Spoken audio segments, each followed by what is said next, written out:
Now, let me start this video out with a quick spoiler warning that if you haven't seen Chapter 8 of The Mandalorian and you don't want anything ruined, you're going to want to click away. That said, this was a great, highly entertaining way to cap off what has been, overall, a very good first season of the show, but one that certainly hasn't been perfect. And even this episode, though there was certainly a lot to love here, did have some issues.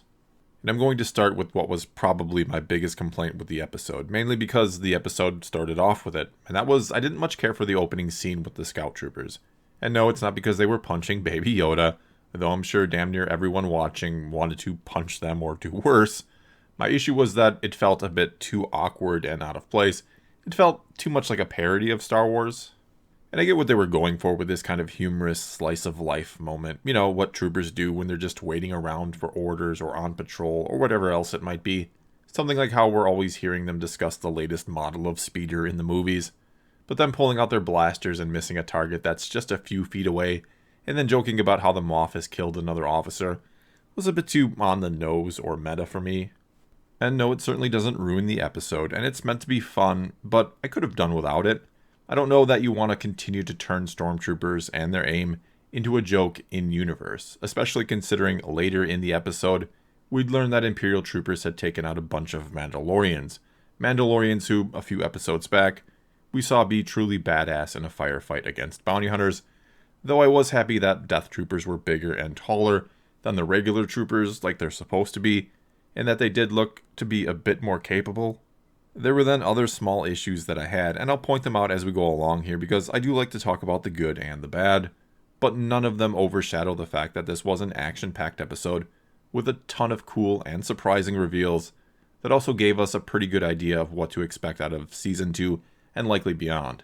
And clearly Moff Gideon is going to be a big part of that, especially because it was revealed at the end of this episode that he is in possession of the Darksaber, which is very much a symbol of Mandalorian leadership. And the last time we saw it was in Rebels, when Sabine Wren was handing it over to Bo-Katan, and it looked like she was going to rally her people and lead them against the Empire, and it looks as if that did happen, that they did rise up and fight, but that the results weren't so good.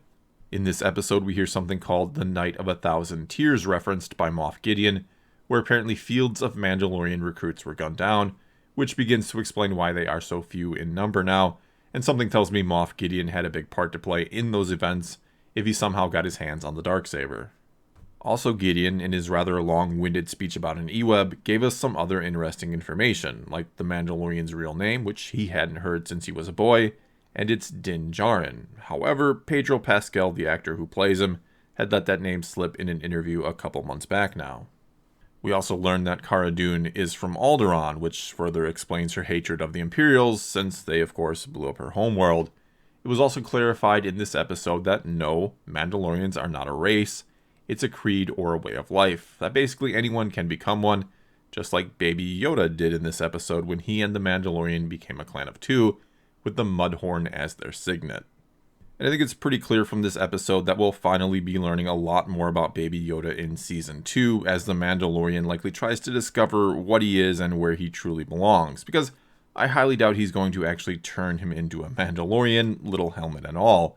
And speaking of Baby Yoda, he was once again great in this episode, from the way he enjoyed being in the thick of things during combat, to stopping the flames and turning them against the trooper. Even though that seemed to further imply that training with the Force is not so important as long as you come from the right species or come from the right bloodline. I also found it a little odd that the Flame Trooper literally targeted Baby Yoda at one point. I mean, I know it's been said that they want him dead or alive, and we don't know exactly what they want him for in the first place, but I would think you'd prefer to capture him instead of roasting him. In fact, Dr. Pershing really seemed to want him alive, or prefer him that way. Anyway, Baby Yoda really has been one of the biggest highlights of the show, and I'm glad this episode didn't conclude his story just yet, or see him return to his people or whatever other ultimate fate awaits him. Though that said, I do think they have to be careful about just how long they run with him.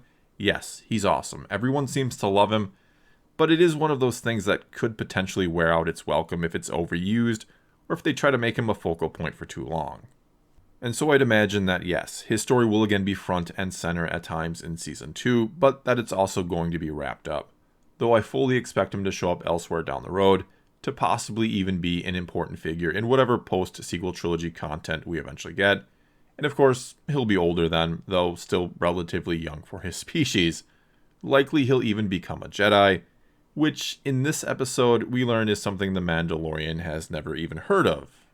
Which, again, and I know I've complained about this before, but I do find it a bit odd. You'd think he would have, at some point before this, heard about one of their ancient enemies that they've literally gone to war with before, yet he seems just utterly clueless about the Jedi. He also apparently hasn't heard about Luke Skywalker, a modern-day legend in the galaxy at this point that he would have encountered people talking about, I'd imagine. Or maybe he just doesn't care or pay attention to any of that. Still, even Han in A New Hope seemed to have heard of the Force, he just didn't believe in it because he hadn't seen it, which I totally get. So I can't help but find it a little strange that the Mandalorian hasn't heard of the Force or the Jedi before this very moment. And look, I certainly get that Force-sensitive beings are few and far between in the galaxy, and most people in their lifetime will never encounter one. But you'd still think it'd be known by someone who not only gets around quite a bit, but that again, they've been an ancient enemy of the Mandalorians for a long time.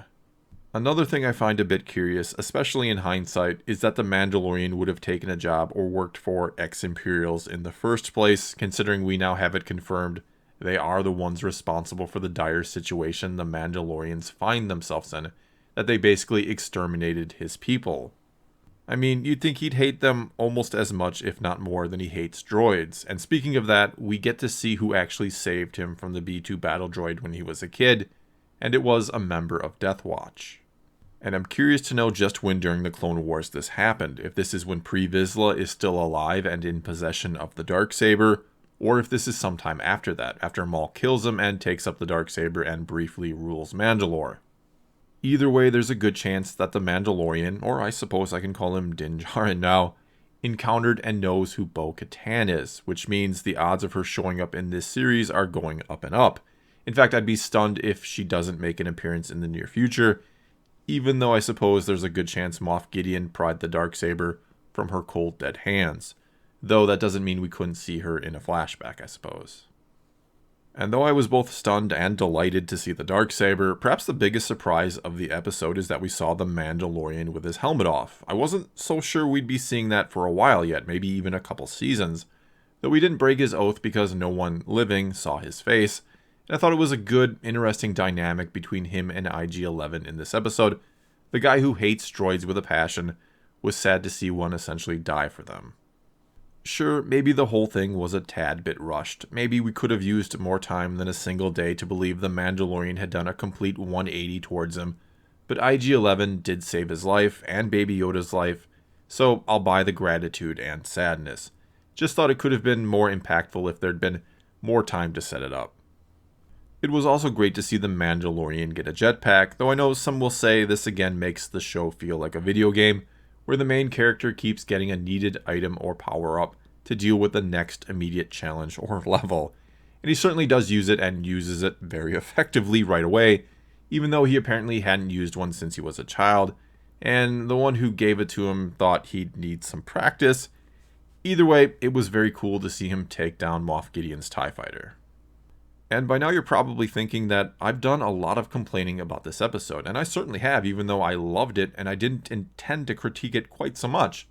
The thing is that I really enjoy the show. It's been great by and large, very entertaining, and gives us more lore and does more world building than, well, other recent Star Wars content. But the thing is, there is room for improvement here, and I know some people have a very hard time understanding or believing that you can be very critical of something you dearly love, but you certainly can be, and that's the case here. Because, again, I really enjoyed the episode. I had a ton of fun watching it, and that's really the most important part. It did a great job of both wrapping up this season and setting up the next, and overall, I thought the season was great. Some episodes were certainly better than others, but the first 3 and the last 2 were excellent in so many respects. While those middle 3 episodes were good, but did feel a bit more like filler. Not that, as I've said before, every episode needs to be huge and drive the story forward in a monumental way. Sometimes the very best episodes in a show are the ones that slow down and really focus in on the characters, because it's those episodes that help generate the power and emotion of the big episodes with their gigantic change everything type moments. It's those quote-unquote filler episodes that allow us to bond with and understand the characters better, so that what impacts them also impacts us. Anyway, I think one of the best aspects of this show, why it's so beloved by fans despite flaws that I think, if we're being completely honest, we will all agree are there, is you can just feel the passion for Star Wars from its creators. It just has a way of shining through as you watch without being too overbearing or too much like straight up fan service. And very few of my gripes or nitpicks in this first season had to do with decisions made about the lore or directions of the actual story. Sure, I question some things, like when not taking off helmets became a thing for Mandalorians, or is it just this particular clan? But the thing is, I trust them to give us the answer in time. This show feels like it is Star Wars, like it honors and wants to tell us a story for the sake of telling us a good Star Wars story. And again, I can't say the same about other recent Star Wars content, which are why fans are so divided on that. And so maybe one of the best things about this show is that it completely destroys this idea that Star Wars fans always disagree, that they're the worst, or that they won't accept something unless it's exactly like they want it to be. Because Star Wars fans are just enjoying this show for what it is, flaws and all. And again, I think a lot of that stems back to the fact that the intent of the creators is to honor Star Wars while also trying to give us something new and different. And it's the ingredient that I think a lot of people felt was missing in the sequel trilogy. And so in closing here, this was another highly, highly enjoyable episode that had problems that are relatively easy to overlook because I just had so much fun with it. And overall, I'd sum up the first season the exact same way.